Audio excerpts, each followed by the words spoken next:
Your Valley Neighborhood Forecast is brought to you by Walgamuth Painting. Wiggly Mouth.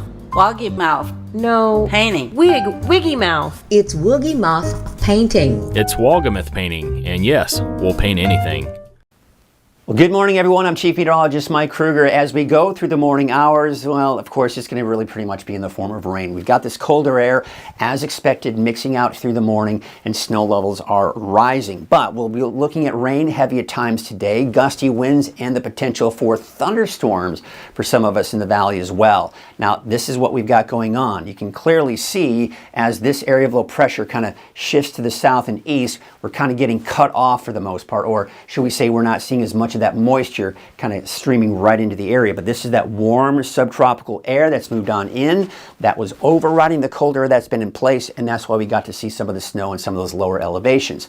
As this area of low pressure moves off to the east, snow levels will drop, but not as low as the valley. All right, so there you can see, as we take you through the morning, we're actually seeing a lull in the activity here, even at 8 o'clock in the morning. Some scattered showers, and yes, it will be in the form of showers 8, 9 o'clock in the morning. But the next round of precipitation moves on in by late morning and midday. Now, it will be a form of rain for the valley, will be heavy at times, could even see a few isolated thunderstorms, right? Then we take you into the afternoon, scattered off and on showers. Rain could be heavy at times, maybe an isolated thunderstorm. You see how it begins to taper off by 5 o'clock in the evening. Now, there's going to be another little disturbance passing through tonight and early tomorrow morning, and that's going to bring us a chance for some more scattered showers out there. But look what happens as we go into about 5, 6 a.m. We're still seeing some snow in the higher elevations. That colder air moving in, lower snow levels, that will continue to bring problems here for any travel concerns.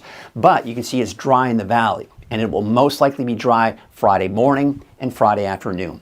This winter storm warning will most likely expire well before 10 o'clock in the morning. This was issued yesterday. Most likely it'll be, by the time I even upload this to YouTube, it'll probably be expired at that point. But there you can see that flash flood risk here for today. There's a flood watch until tomorrow night. The rain that we're seeing is going to agitate any flooding that we saw last week. So if you saw that water recede, we may see some of that water come back for areas that did see flooding last week, that is. Not everyone, but I think there are some areas that could see some of that again.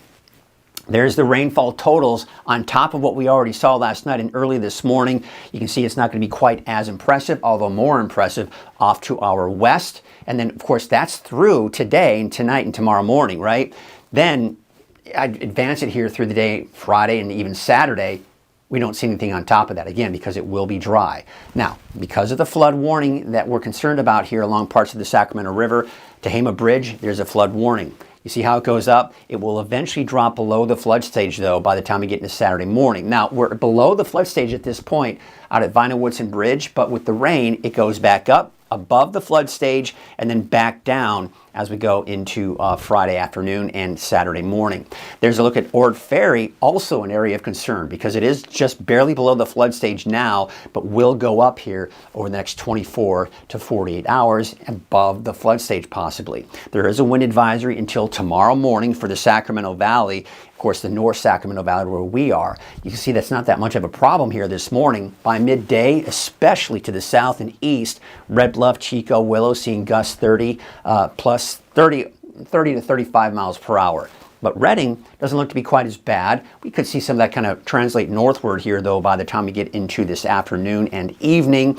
And then the winds should start to subside here, taking you into tomorrow morning. Tomorrow afternoon, winds much calmer as well, but still a little breezy, about 5 to 15 miles per hour. All right, here's your Valley neighborhood forecast to the south. 57 degrees for Orland as well as Hamilton City.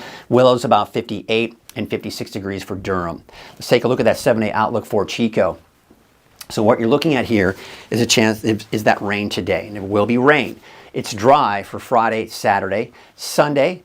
Really anything we see after today is going to be light and few and far between. We're just not going to see a lot of rainfall Sunday, Monday, or even as we go into Wednesday of next week. Let's take you up to the north there. You can see the city of Shasta Lake about 48, 52 degrees for Redding, 45 in Lakehead. And looking at that 7-day outlook for Redding, we've got, of course, that off and on chance for rain after today, but will be dry tomorrow Saturday. Now, there may be a lingering shower Friday morning, by the way, but for the most part, it's dry on Friday, dry on Saturday. And like I said, not much in the way of rain for Sunday, Monday, but that chance nonetheless. Dry on Tuesday and another slight chance for showers by Wednesday of next week.